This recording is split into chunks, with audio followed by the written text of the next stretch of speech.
from inside, you've changed something in the group, in the set. Therefore, the set Yeah. is different.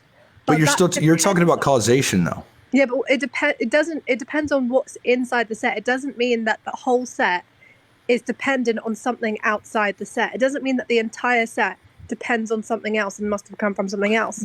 Yeah, I see your argument on a causation basis, but like I said, my argument's not about causation. How does it relate to God then? We haven't even mentioned God. Let's not skip to. But that's what the debate's about. We're not ready to. Philosophy. Yeah, this live stream is about God, right? So how does this relate to? Yes, so I don't believe that there's any one argument that literally proves the existence of God. But what we need to do is we need to get to the point to where we agree that there is something fundamental and necessary to all contingent existence. And from there, we can talk about the properties of what this necessary thing has to have. And then once we get there, I'm going to ask you, why are you still an atheist? So what I would like is logical objections to the claims that I'm making without special pleading. And I'm not saying you guys have done that yet, but I feel as if the objections that would come to my argument would necessarily be, say, okay, I understand that at the beginning contingent things have external explanations, and that if we can agree with that the set is contingent itself, because it could exist otherwise, that's simply all that I'm saying. It could exist otherwise in another possible world, then it seems as if, by definition, if we're to be consistent with the definition, that the set would have an external explanation. That explanation has to be outside of the set, and if the set has all contingent things, the explanation could not be a contingent thing, by definition. It's just a deductive argument that logically follows. What makes you think, okay, if there is like an uncaused cause of all this, something that started off the whole, chain of cause and effect, what makes you think that that's God? Okay, so that's a completely different argument. Like I said, you keep going back to causation. So you guys aren't really engaging with my argument. Well, you're saying there must be a thing that's not contingent. And correct. I'm not saying that it's God. I'm not saying that it has agency. I'm not saying anything like that yet. Sounds a bit like you could simply say energy could be this necessary thing. Energy is not created nor destroyed. Right, what is your belief then? What's the foundation for your? Well, my belief is Islam, and I can get you to that belief. But typically, okay, so when I was an atheist, I would have Christians come to me with the Bible. They would bring this book to me and say, "Hey, read this book. Believe that Jesus Christ died for your sins." And I said, "Hey, whoa. You have brought so much baggage to the table that we have to go through each and every step that got you there to justify the claims that you're making." So what I'm attempting to do with you guys is I'm not even mentioning God yet. I'm making the steps that get us there without bringing a whole bunch of baggage to the table that I have to unpack. I want to unpack it slowly but surely through the process. But it seems like you guys want to make that jump like the Christians do to get to, okay, what is your God? Well, I could explain to you what my God is, but then I would have all this extra baggage that I have to explain. I'm just trying to get you guys there. And this is how I came to my belief. Yeah, but it seems like that's kind of a cop-out though, right? Because I'm giving you a nuanced, logical line to get you to that God. I think it's formulated in a way where there's no possible. So you formulated this in a way where, okay, so you've proposed an argument, and I think that neither of us are as well versed in this particular philosophical premise as you are. So you know that we're not going to have some sort of sound objection to what you're saying. So I guess my question for you would be, in all your research, what objection has been made to the claim that you're bringing up, or the theory that you're bringing up? Well, typically, I don't get an objection to the stage one contingency argument. Even someone as profound as Dr. Graham Oppie, one of the leading atheist philosophers in the field, he completely accepts this. He believes that the initial state of the universe is the necessary thing. I mean, he has no issues, no objections to the stage one contingency, because, I mean, by definition, it logically follows that if the set of all contingent things is contingent itself, it needs a non-contingent explanation. That non-contingent explanation is something that is necessary and fundamental. Right. I would say that I don't know if I can agree or disagree with you on the basis of my ignorance, right? I don't know enough about this to actually come to a conclusion on a live stream with you. I'd be happy if you gave me a follow you back and kind of.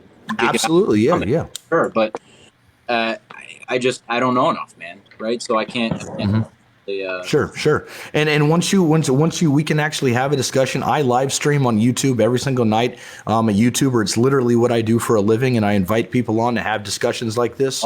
Good shit. That's my goal, man. Yeah. So, I mean, if you want to, you can study up on this, a stage 1 contingency.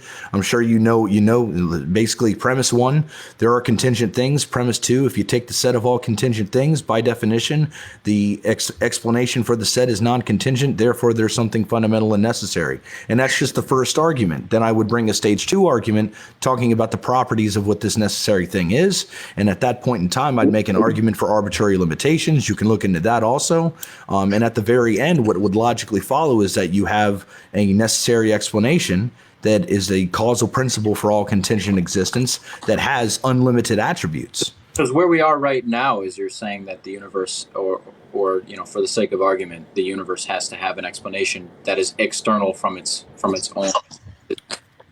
And by definition, yeah. Right. That to me is not direct evidence of God. So I understand that you're trying to lead us down a rabbit hole. Sure. Yeah. But again, I don't think that I'm well versed. I don't know about Laura, but I don't think I'm as well versed enough to actually go down that rabbit hole with you. So, do you guys know of somebody that is? I would love to speak to him. Yeah, I tried to invite. So this is Bruno. Bruno, how's it going, man? Hey, how are you? I'm doing good, man. I'm doing good. Great. Bruno's very well versed. I don't think I've talked to him about this particular thing, but if he wants to go at it, he can. There's also another guy I follow, Omni, who's very well versed philosophically, and I think he knows a bit of. So, yeah.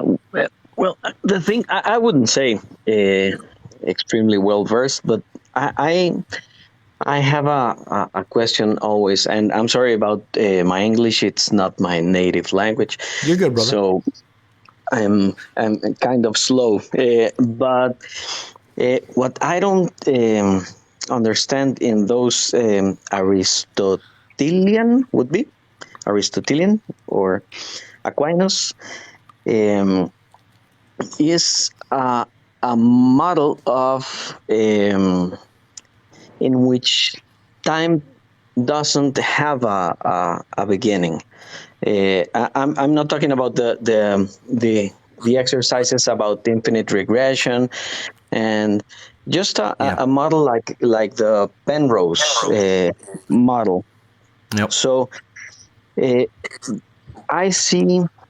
I'm a determinist. So you got determinist. Yeah, I used to be a determinist. Yeah. So I think that there's not necessarily something contingent, and what I also have problems with is the set theory, because we know that it has holes with that we know that it has holes. So my basic problem is with infinite time.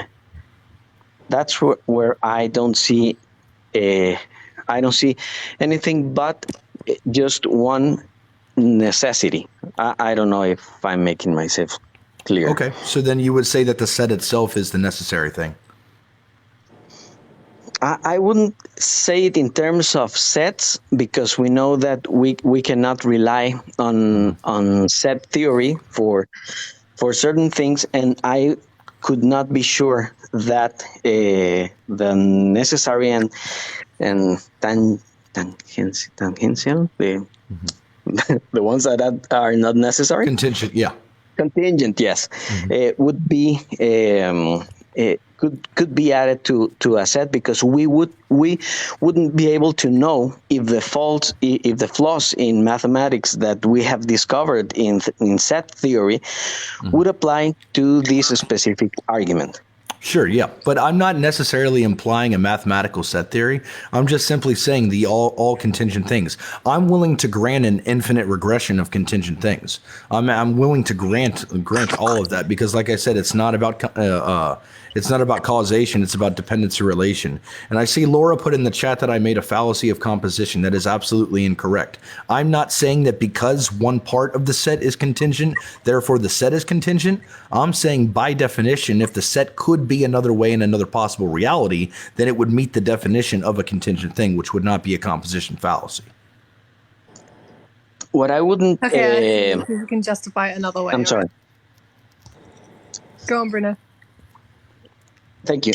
What I couldn't agree, and not because I'm against it, just because I think that we cannot know how it works, is how would it work in an infinite past model? That's Sure, where yeah. I'm. There could be a fundamental and necessary thing that's eternally caused all contingent things in an infinite regression. There would be no logical contradiction there.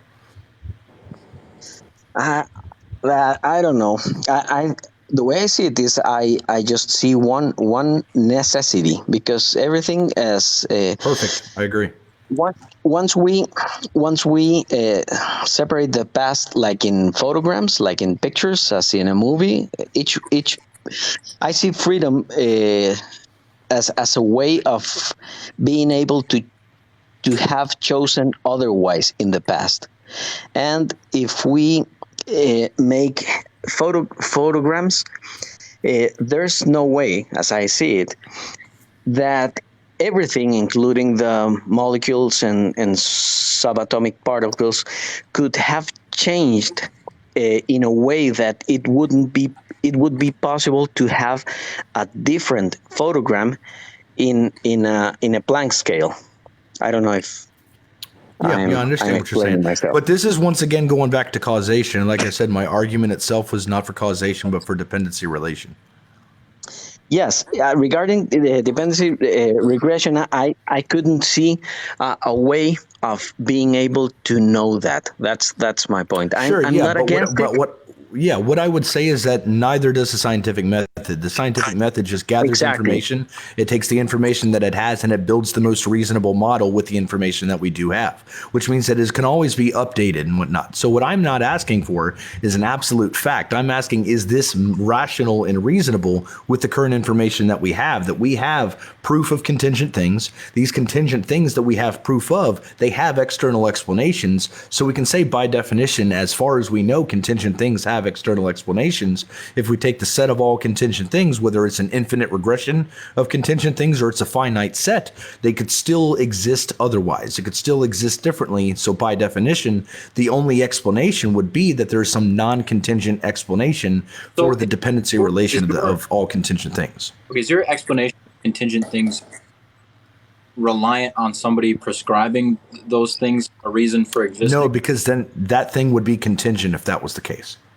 Okay, and it would just be part of the set, which completely negates the whole idea of the argument, because the explanation for the contingent things, the set of contingent things, would not be able to be part of the set, because the set needs an external explanation by definition. So you're saying that all contingent things have an explanation external from their existence? Correct. And like I said, I'm willing to grant an infinite regression. It just doesn't seem to me like I could agree with that, though, because then what is nature contingent on? It seems like you're just, for example, the mouse. Energy. Right, but it seems to me like you've prescribed an abstract meaning to things that are tangible, right? So it's contingent on blank. This mouse looks this way because of blank, right? Correct. Okay, but then when you get into things that aren't abstract, then how does that work? Like what? A thought? What's a thought contingent on? Do you believe that a brain causes thoughts? That neuron frequency changes in the brain causes thoughts? I mean, I think so. Okay. I feel like it I don't know. It goes down a path that I'm not necessarily as well versed in, but it doesn't really make sense to me. It'd just be ignorant. Well, I mean, I think you've agreed with everything that I've said. Like when it comes to what things are contingent things have explanations. Even a thought you said is contingent upon a brain. I would disagree with you on that, but right. I struggle with the idea that everything has because it sounds like, and maybe I'm just mislabeling this, that everything has a purpose according to you. Is that what you're saying? No, I'm not I even think that mentioning a purpose or anything like that. I'm simply just talking about dependency at this point. It's one single argument that doesn't prove God, but it gets you to the idea that there is something fundamental and necessary. I mean, like I said, you could say energy is not created nor destroyed, depending on if we're in an open or closed system due to thermodynamics. And you could say, okay, that means that energy is eternal. So, And everything that exists right, that we can observe is dependent on energy. So energy could be this necessary thing. right. So, I think Bruno, go ahead. you said, and I think that we agree on what you said, is that everything you've said could be accepted with the knowledge we have, and that's the problem I have with Aristotelic, the initial cause. I don't know how to say it in English, but the thing about being able to make an argument, taking the knowledge we have as we have it. For example, causation, and I'm not talking about causation as a thing, because I know that you're not talking about that right now, but just as an example. For instance, if we agree that causation works the way we know it works now, because it's knowledge, epistemic knowledge, we couldn't agree on if that was the case at the starting stage, at the initial stage. I don't know if, for example, there are many models in which at the Big Bang you can have two different timelines in which causation doesn't work the same way. So we could make an argument with the knowledge we have, but the knowledge we have doesn't necessarily apply to the moment of which we are talking about. Sure. So then would you also reject the scientific method because it uses the same exact criteria? It uses the current knowledge that we do have, even though it could be different. Of course, yes. Okay. So then would you reject the scientific method then also? I would reject the scientific method doing claims about something that is not able, in which we are not able to make measurements, and in which we are not able to know if causation works the same way that we can know that it works in this universe. Yeah, sure. And we can get into causation, but like I said, I'm sorry that I have to keep repeating this, but it's not about causation. My argument. Yes, I understand that. Yeah, so it's about dependency relation. So we can get into causation if you'd like, but my argument itself that I'd like you guys to engage with is about dependency relation. And if you guys need some time to kind of study on this and maybe get a hold of me later, bring us some objections. No, I would be open to that. We can agree on the necessary issue, and we can say it's energy. If this makes your argument closer to the second stage, but the only thing I would say is that we can agree on that with the knowledge about. With the knowledge we have, but not necessarily the knowledge needed to make claims about a specific time, in quotes. Sure, yeah. When it comes to making absolute facts, like claims of absolute fact, I would agree with you. But like I said at the beginning, and I think Alex can agree, that I said I'm not asking for knowledge claims. I'm asking for what's most reasonable to believe with the current knowledge that we have. I think it's also most reasonable, and I agree with you. I think it's also most reasonable to believe that science, as we understand it as a methodology, even if it might not be wholly accurate today, is one of the only ways, aside from philosophy, that we can tangibly get closer and closer to the truth by making models that are more correct. But I would make the argument that science itself is fundamentally predicated on philosophy. Science used to be called natural philosophy.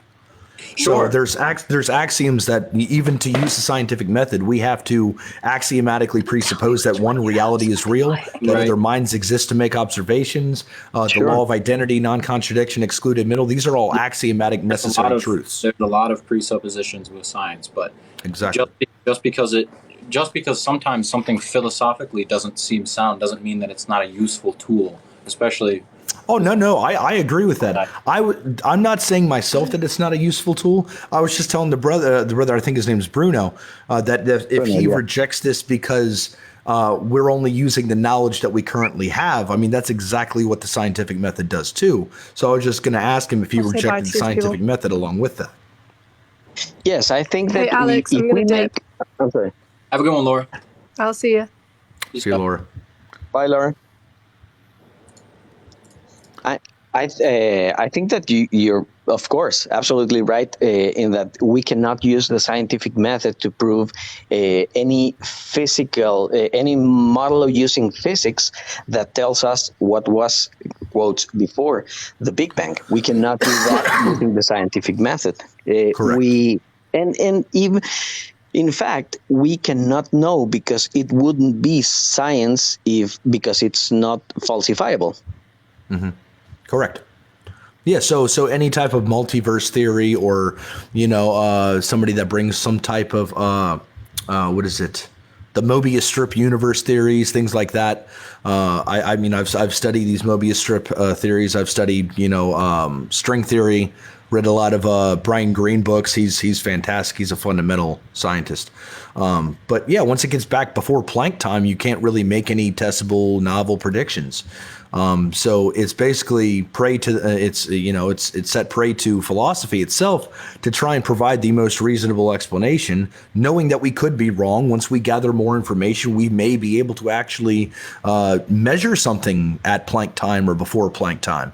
But until we get there, we're just trying to come up with the most reasonable position that we can currently have with the information that we have, knowing that it can be updated in the future. And that's the problem I have with the Aquinas ways in English, the 5.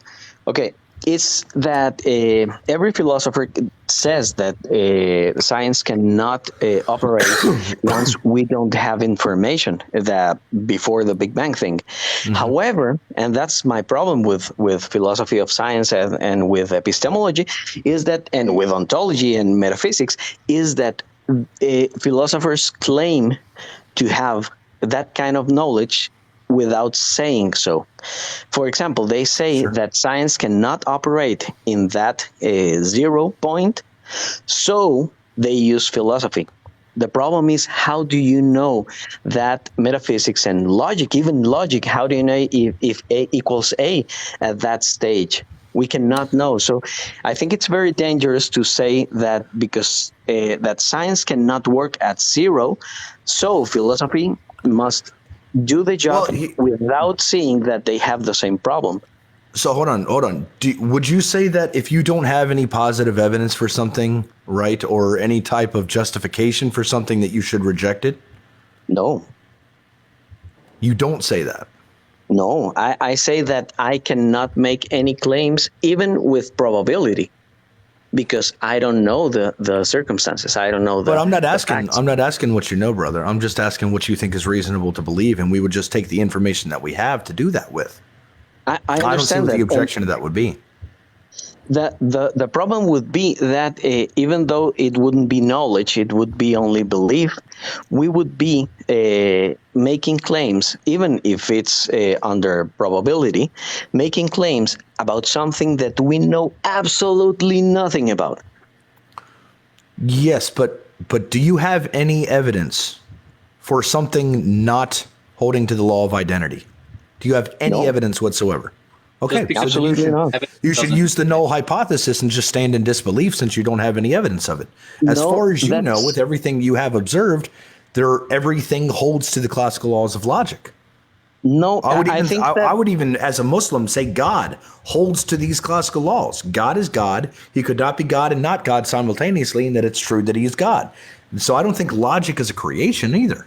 I think logic is fundamental to anything that exists, and I have plenty of evidence to substantiate that with. I do not have any evidence for the contrary. Do you think that logic can exist outside of the universe? I think that logic exists within anything, wherever there's a state of affairs, whether it's inside the universe, outside the universe, whatever there's a state of affairs. See, me even saying the word state of affairs has applied identity to something. I mean, it automatically applies identity. It's a state of affairs. It is what it is. It's not a state of affairs and also not a state of affairs. Go ahead. I think that there's a non sequitur there because even if I say that everything I can absolutely know and believe in this universe follows the non-contradiction, for example, you cannot jump to, therefore, we must use what we currently know to talk about things that we don't know anything about. So we have to have absolute knowledge before we can talk about things. Yeah, we can have knowledge about being knowledge, the belief that it's determined as true and justified. We can have knowledge about everything that we see with quotes in this universe. The problem is making claims about what we cannot measure at all, and that's why I'm an atheist. Not because I think that any God isn't real, but I just have a lack of belief because I don't have a way of knowing it. With all due respect, brother, that's not atheism. Yeah, that's agnosticism. No, the difference would be that an atheist is an agnostic that believes that there's no God. But brother, atheism. We can have. I'm sorry. Sorry. I'm sorry. I interrupted you. Go ahead and finish. Thank you. We can have different definitions, and there are many different definitions currently as you know, in the academy.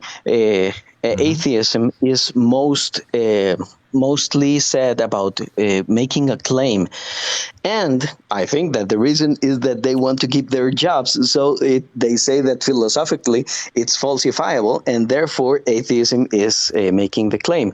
And I understand what you say about me not being able to make the claim. And as I said, it doesn't matter if we have different definitions, because the important thing is to pick one so we can communicate. And sure, yeah. So I know what you mean by what you say. You say, I don't know, therefore I don't believe. I'm just simply saying that prior to the Anthony Flew paper, Anthony Flew wrote a paper called The Presumption of Atheism, to where he redefined what atheism traditionally was, because he did not want to know, he wanted to no longer hold a burden of proof. So atheism traditionally and still today philosophically is, if theism is the proposition that God does exist, atheism would be the negation of the proposition. So there has nothing to do with a psychological state of belief. It has to do with negating the proposition. So if you negate the proposition that God exists, the proposition would then be God does not exist, right?